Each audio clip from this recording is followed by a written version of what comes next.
Welcome back. Senate Democrats go nuclear, overturning a decades-old rule that allows filibusters. Republicans say that's just a distraction.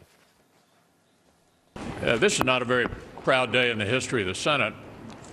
In order to distract attention away from Obamacare, the Senate has just broken the rules in order to change the rules. Not so, according to Democrats like Chuck Schumer.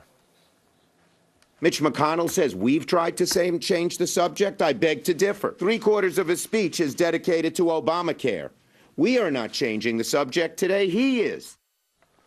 But now we've learned the administration is pushing enrollment deadlines for Obamacare past the midterm elections. Are they doing everything possible to get your mind off Obamacare and save themselves in the midterms upcoming? Texas Congressman Louie Gohmert is here to sort it out. Congressman, thanks for joining us. Great to be here. So for years, the Senate has required not just a simple majority, but a supermajority in order to stop a filibuster. Cloture, yes. That sounds like votes. a technical rule, but actually it makes a big difference. This new change will make it very easy for Democrats to get Obama's judges through. Well, and if they'd done away with the requirement for cloture, there would have been a lot more Republican appointees that got through. So just when you thought they couldn't get any more hypocritical, there could be no more lies than what had been said about Obamacare, here these guys forget there's video of them saying over and over, you can't do away with cloture. You can't change this. It's too important. It's been around too long. It's what gives us collegiality in the Senate.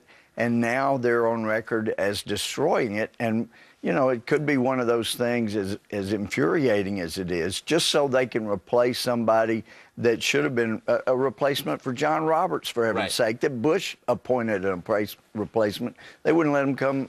It's kind of short-sighted, though, too. I mean, this gives the majority in the Senate a lot more power, is the bottom line, and Republicans could take the Senate in less than a year from now. Well, and Obamacare could be a big reason, because it is so devastating to just rank-and-file Americans. But I think this is one of those things that could be, they meant it for evil and God used it for good. It could well be that next year, if we are not so stupid that we hurt the country by not taking the majority, then this may open the door for us really doing a lot of good to fix things that have been destroyed, powers that have been usurped by the Congress that we can return to the states and the people under the 10th Amendment.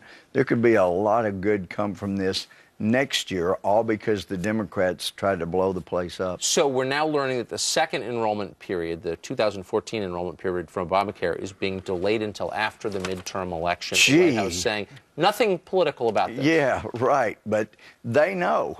And this is something been written about for the last couple of weeks. Whoa, look at the millions of policies. And Tucker, it's not just the 5 million or so policies that have been canceled. That doesn't represent just one person per policy. Normally there are families that are associated. So that could be a lot more than 5 million. And then when articles started being written about next year, wait a minute, that's when there's going to be even more millions of policies canceled, because a lot of insurance companies are saying, hey, renew now, so at least you can keep your insurance until next fall. And then Democrats realize, holy cow, there are 5 million policies being canceled right now, probably be millions more than that in the next couple of months.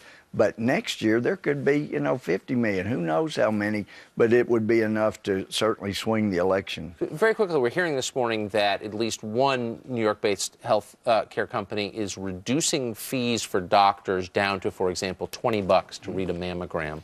Well, that's what happens when you cut dramatically the amount of money that you're reimbursing healthcare officials. And the reason Obamacare has to cut those reimbursements, and it cut $700 billion out of Medicare too, is because you got to pay all the IRS agents. Exactly. You got to pay all the navigators, all of these bureaucrats, all of these technocrats, all these abusive IRS agents. They got to be paid. Heck, Tucker, if you just had an average of $56,000 per 18,000 new IRS employees, it's over $1 billion that won't go for mammograms and pap smears and the things that will really help people. Instead, it'll go to IRS agents. There's a cost to health care itself, as you're pointing out. Exactly. Thank you, Congressman. Thanks a lot for joining us this morning. Oh, thank you, Tucker. Boy, you are very articulate at 6:20 Eastern Time. I'm impressed. Thank you, Louie Gohmert. Well, it's a story we've been following.